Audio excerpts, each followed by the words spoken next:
የሆነች ጓደኛሽ ባለ ትዳር ናት እንበል። ባሏ ቺት እንደሚያደርግባት ቢሆን አጋጣሚ ብታቂ፣ እሷ ደግሞ ባታቅ ትነግሪያታለሽ? እኔ አላቅም ባክሽ ምን እንደምላት። ደግሞ ቢጣሉ እኮ በእኔ ምክንያት እንዳይሆንብኝ ብዬ ነው። ኧረ ባክሽ አልነግራትም። ካወቀች በራሷ ሰዓት ተወቅ። በመሀላቸው ጣልቃ አልገባም። በቃ መጣች።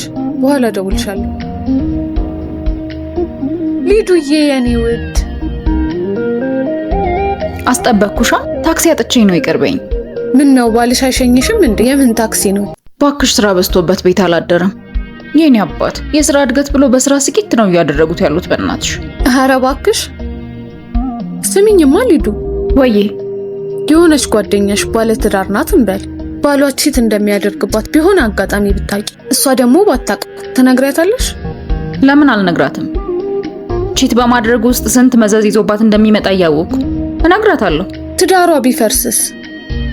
መቼ ተገነባው ነው? ባሏ በላይዋ ላይ እየሄደ ምኑን ትዳር ሆኖ ቅድስት? በባልና በሚስት መሃል ጣልቃ አይገባም ብዬ ነዋ። ደግሞ አንቺ ነግረሻቸው ቢለያዩ ባልየው ቢጠላሽስ? አይ የመለያየት ውሳኔ እነሱ ነው። ግን እኔ ውሸታም እንዳይጠላኝ ብዬ እውነትን አልደብቅም። አንዳንድ ሰዎች እውነቱን ተናግረን የሰው ትዳር ከምን በጠብጥ መደበቁን እንመርጣለን የሚሉ አሉ። በሌላ በኩል ደግሞ እውነታው እንኳን ቢያስከፋ እውነቱን ተናግሮ ከመሸበት ማደር የሚሉም አሉ። ተናግረው የወዳጆቻቸውን ትዳር ላለማፍረስ ዝም ያሉ፣ እንዲሁም እውነታውን ተናግረው ውሳኔውን ለባለ ትዳሮች የተው ብዙዎች አሉ።